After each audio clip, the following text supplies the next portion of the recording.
রাধারানীর কেন আয়ান ঘোষের সঙ্গে বিবাহ হয়েছিল? আসুন জেনে নিই। অবশ্যই চ্যানেলটি সাবস্ক্রাইব করবেন। শাস্ত্রীয় কাহিনী অনুসারে রাধারানীর আয়ান ঘোষের সঙ্গে বিবাহ হওয়ার কারণ মূলত লৌকিক ও অলৌকিক উভয় দিকেই ব্যাখ্যা করা হয়। পৌরাণিক ব্যাখ্যা অনুযায়ী যোগমায়ের ইচ্ছা, ভগবান শ্রীকৃষ্ণ ও রাধার পরস্পরের প্রেম পরমাত্মীয় ও চিরন্তন। কিন্তু পার্থিব জগতে সেই প্রেমকে গোপন রস হিসাবে প্রতিষ্ঠিত করতে যোগমায়া দেবী এমন পরিস্থিতির সৃষ্টি করেছিলেন যাতে রাধার দাম্পত্য সংসার অন্যের সঙ্গে হয় আর কৃষ্ণের সঙ্গে তার সম্পর্ক থাকে পরকীয়া রসের মাধ্যমে।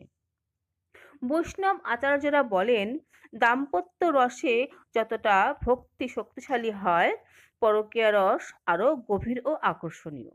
তাই রাধার শ্রীকৃষ্ণের সঙ্গে পরকীয়া মিলনকে সর্বোচ্চ ভক্তির রূপ বলা হয়েছে। এজন্যই রাধার বিবাহ অন্যের সঙ্গে স্থির করা হয়েছিল। আয়ান ঘোষ আয়ান ঘোষ আসলে রাধার স্বামী হলেও তিনি কখনোই রাধার প্রতি আসক্ত ছিলেন না। শাস্ত্রে বলা আছে, তিনি ছিলেন এক প্রকার আভাস বা ছায়া, যিনি কেবল লৌকিক জগতের রীতি বজায় রাখার জন্যই উপস্থিত।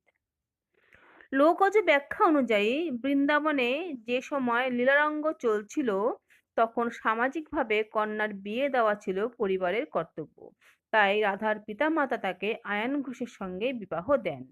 কিন্তু এই বিবাহের পরও রাধার হৃদয়, প্রাণ ও আত্মা সম্পূর্ণভাবে কৃষ্ণের জন্য নিবেদিত থাকে।